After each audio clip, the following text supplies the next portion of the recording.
Here's something to think about. You don't have to be an amazing modeler or know much about 3D modeling in general to be able to model anything in 3D. And I'm going to prove that to you by showing how you, yes, you can build an object or a character like this little crab character using purely primitive objects. Now remember, primitive objects are all of your basic 3D shapes, your cubes, your spheres. So let's go ahead and get familiar with some of the primitive objects available to us and start modeling the basic shape of our crab character. All right, so let's start by building up the crab body, and that we can just use a sphere for.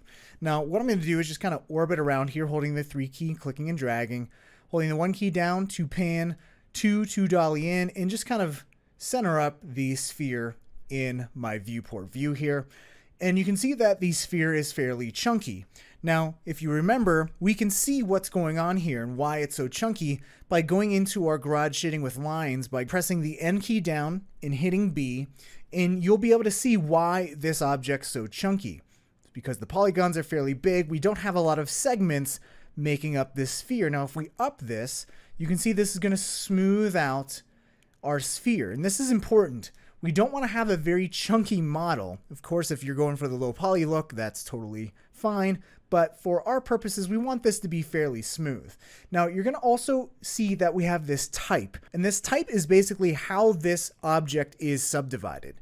So you can see that we're using the standard, which if we look above, we get a pretty dense mesh at the top and the bottom of our sphere, which we don't necessarily need for our crab body. But if we check out some of these other types, you can see we got a hemisphere, a tetrahedron, which we have all these triangles. We have a hexahedron. And I actually love using the hexahedron, especially for modeling purposes. It's because you can see that we have all of these polygons kind of evenly subdivided. We don't have this cluster of where all these polygons kind of meet at the top and bottom here. We have all of these evenly spaced out polygons, which means we can get for a rounder type of subdivided object with less segments. You can see that if we went to standard, we're still kind of chunky on the edges. But if we go to hexahedron, you can see that we have a lot more evenly spaced polygons here. So you can see we have all these different types of segmented spheres, but I'm just going to stick with the hexahedron. And I think about 42 works pretty good for these subdivisions here. Now I can get out of my garage shading lines by hitting N and then A to just go back to garage shading. And if I click off the sphere, you can see that this is looking pretty nice and smooth. Now, what we can do is go to the sphere and double click on where the word is, and we can actually rename this. So let's just name this crab body and hit enter. And let's maybe bring down the radius a little bit. Maybe go to about 70. I just enter in 70 and hit enter. And what we can also do is maybe we want this to be squashed down a little bit. So what I can do is with the sphere selected, go to the coordinates manager, and in the scale Y, I can just scrub and make this about like 0.9. So I'm just going to enter 0.9, hit enter. So it's a little bit more like an oval shape. Now let's go ahead and start making the arm. So for that, I'm going to go back into my primitives menu, and let's go and grab a cylinder. And this will be like the base of the arm, and then it will eventually connect to the claw. But you can see that when we go to the cylinder, if we navigate to the object tab, again, we have completely different options from what we had with our sphere object and even our cube primitive. So here we have the radius, and again, we have these little handles here, those little dots where we can adjust the height and the radius here. And you can also adjust the orientation, okay? Now, here's one important thing to keep in mind is that if you can, you want to use these orientations here, because what you don't want to do is hit the R key and rotate this into place. I'm just going to hold the shift key down to constrain in increments of 5 degrees and just make this lay flat at a 90-degree angle. Because if I hit the E key to bring up my move tool, you'll see that our axes are all out of whack. And when we want to try to move things, you can see that if I want to move this in the X, I'm actually moving this on the Y axis. So that can get a little confusing. So what I'm going to do is just right click to zero out the rotation there and go back to my object tab. And instead of rotating it, I can actually just say, okay, orientate this cylinder to be along the x-axis here. Now I can hover over the x-axis here and just move this to the side. I can shrink this down, adjust the radius here, just kind of move this into place, a little something like that. Again, I can go over to the radius, and remember I hate decimals, so I'm just going to round that out to 8 centimeters, and let's do about 55 for the height. And what I can do is just double click on this name and name this left arm and hit enter. Now let's create the claw, and to create the claw, I kind of want it to be the same shape, like this oval kind of shape as the body. So what I can do is just duplicate this crab body, and remember we can do this either inside of the object manager or within our viewport by holding down the control key and getting that cursor with the 2 boxes and clicking and dragging. And I'm going to make sure that the x-axis is highlighted so I can move this and constrain it to the x-axis and just kind of move it over here. I'm going to hit the T key and bring up my scale tool just to scale this down a little bit. And I can actually hold the shift key down for the scaling too and scale this down in increments of 5%. And maybe get a little something like this. Hit the E key to get the move tool and just place this claw right around here. Now, if I double click on that new sphere, I can rename this left claw. Maybe scale this up a little bit more, something like that. And what we can do now is group these 2 left arm elements together. Okay, so we can organize this a little bit. Now, grouping not only helps us organize in our object manager here, but it also allows us to build parent-child relationships. What that means is that we can select a single object and select all of the children object underneath it and control both of them. So what I mean by that is if I wanted to move both the left arm and the left claw at the same time, I'd have to hold the shift key down and select both of these objects and then move these together like so. But I want to have to keep selecting these objects over and over again. I want to be able to select a single object and be able to move and control both of these left arm bits. So to do that, I'm going to go ahead and select both of these left arm elements, right click, and go down to Group Objects. Now the shortcut key for that, for me, is Alt-G. And if I go ahead and do that, you can see that both of our objects kind of disappeared and this null is now there in place. Well, our objects didn't disappear. You'll see that we have this little plus sign. If I click it, you'll see that what happened is our objects are now nested underneath as a child of this null object. Now, parent-child relationships are very important concepts to get used to in Cinema 4D, because basically, if I go ahead and select this null and move this around, you can see that this is actually controlling and moving both of the children objects, which is our left claw and our left arm, our sphere and our cylinder. Now I can go ahead and undo that by hitting Command and Control Z. And another thing I can do is just double click on this null and name this left arm group. Okay, so now this is nice and organized. And if I wanted to, I could go ahead and say, you know what, if I'm going to eventually rotate this claw, I don't want to rotate or pivot around this axis center. Now, to demonstrate what would happen if I just would rotate this currently, if I have this null selected and hit the R key to bring up the rotation tool, you'll see that we're going to rotate along that axis there. We don't want to do that. We would rather have the axis like over here. And just like you can move the axis center of, say, an After Effects layer or a Photoshop layer or Illustrator layer for that matter, we can do the same thing in Cinema 4D. And to do so, I'm just going to go ahead and get back into the Move tool so we can see our axis arrows here. And I'm going to go up to my menu here, which basically allows us to enable the axis modification mode, which the shortcut key for this is also L. Again, I want to make sure I can commit this stuff to muscle memory, so I'm just going to hit L. And you'll see that will turn purple, meaning it's active, and I can just move this axis right down to where the base of that arm will be. Now I want to make sure that I get out of the axis modification mode by hitting L again, and you'll see that will deactivate and not be highlighted anymore. It will turn to gray, and now I can hit the R key, and now I can rotate along this axis center here. Now you can see I could probably move that axis center in a little bit more, so I'll hit the L key to enter axis modification mode once more, and then hit the L key again, and then rotate, and now this is looking a lot better if we were to, rotate and animate this claw. So I'm going to Control or Command Z to undo that, hit the E key to get my move tool again. And let's go ahead and build the eye. So what I'm going to do is grab a cylinder for the base of the eye. I'm just going to shrink this down.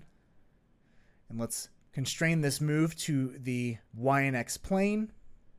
And we'll just shrink down the radius and height using these little handles here. And we'll rename this to left eye base. And then let's go ahead and create a sphere. Again, we'll use this hexahedron. We'll shrink this down. Again, constrain this to the Y and X plane. And just kind of position this in here. Let's up the segments because again, this is pretty chunky. And let's name this left eye. And now you'll probably notice that I'm just kind of eyeballing this as far as where this sphere is. But if I wanted to make sure that this sphere was aligned and centered with this object right here, this cylinder, what I can do is just select this left eye object and go to Tools, and I can say, you know what, transfer the sphere to the axis center of whatever object I click in the viewport, like the cylinder here. So if I click and select that cylinder, you'll see that my eye just moved to the axis center of this cylinder. Now I can just simply move this eye up in the Y, and now I have this nice centered eyeball that is centered with the cylinder here, okay?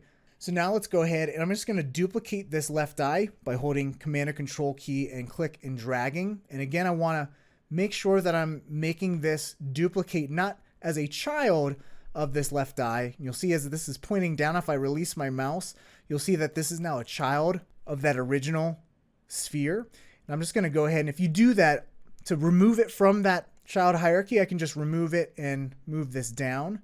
And you'll see that now it's just in the same level of hierarchy. It doesn't have any children.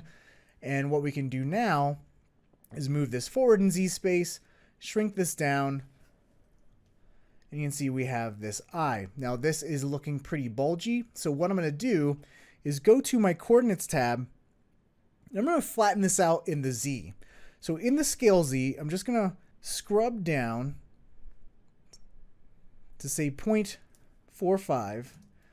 And then just move this back in Z space. And we don't want to like intersect it like this. So I'm just going to constrain this to Z. And this is looking pretty good. And this is basically going to be our pupil. So I'll just rename this pupil. And then what I'm going to do is add some specular highlights. So I'm going to Control Command click and drag. Duplicate this, rename it spec. And just move this forward in Z space. Hit the T key for scale. And just kind of move this. Again, you always want to make sure that you're constraining things to 3D planes, if need be, and moving things with the axis handles. Now, what I'm going to do is use the R key to bring up my rotation tool and just kind of rotate this so it's a little bit more flush to that eye. Okay, so definitely orbit around, try to get a good handle on how this is looking. And I'm going to duplicate this specular sphere again by holding the Command and Control key down, click and dragging, and duplicating this again. And I'm just going to move this, hit the T key, shrink this down, kind of rotate this again here so it's a little bit nice and flush to the pupil there. And kind of just eyeballing it at this point. And I would say this is looking pretty good for the eye. Let's finish this off by creating a little bit of an eyebrow. And for that, I'm going to just duplicate this left eye, Command or Control, click and drag, and this will be the eyebrow. And I'm going to move this up, and I'm going to use this handle to adjust the radius and kind of shrink this down a little bit. And instead of squashing this in the Z like we were with the specular highlight spheres, I'm going to actually stretch this out along the X here. And so now we got this really nice eyebrow for the crab. Okay, so now we have all of these objects that make up this whole eye object here. And again, I want to make sure that we, number one, organize everything, and number two, group things together. So if we were to animate this later on, just like our left arm, we want to have that axis center where we would pivot around from, okay?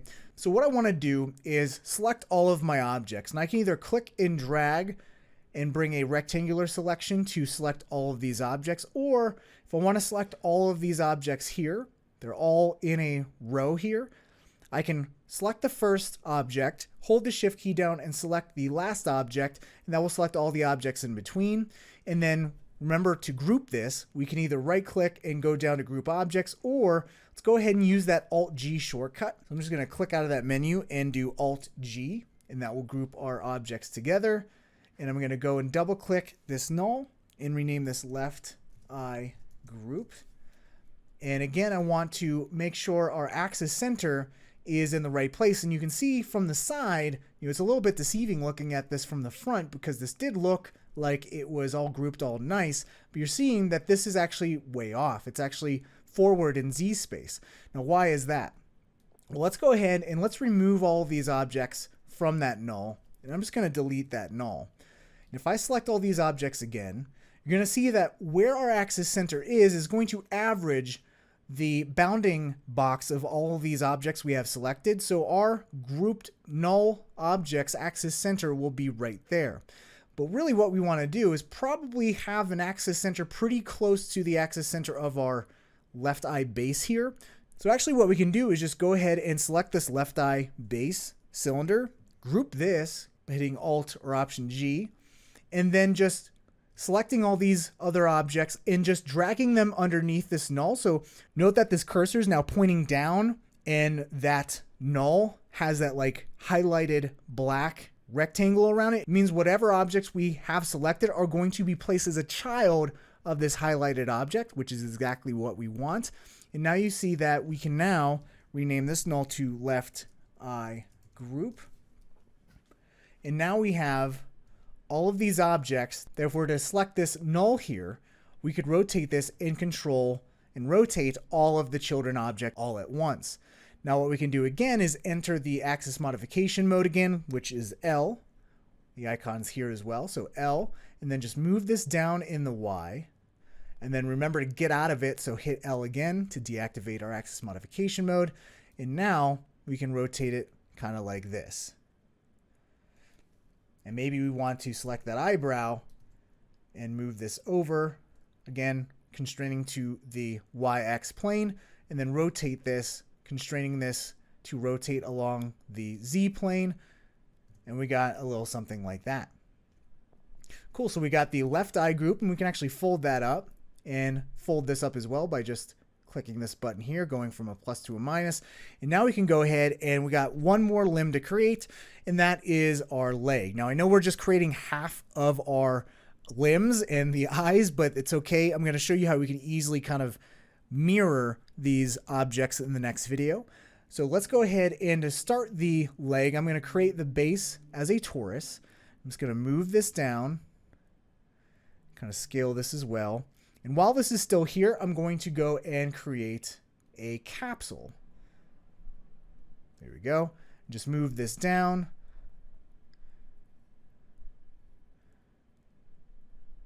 So something like this.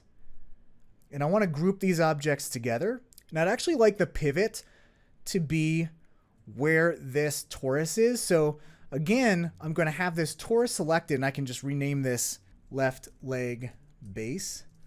And Alt or Option G to group that. And now we have this null that has the axis center of this torus, and just place the capsule underneath it.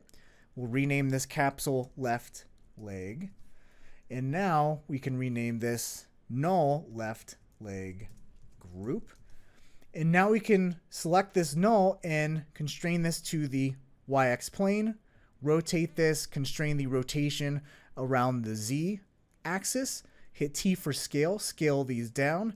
We've got this little peg leg kind of going here, but now we can kind of just position this in place.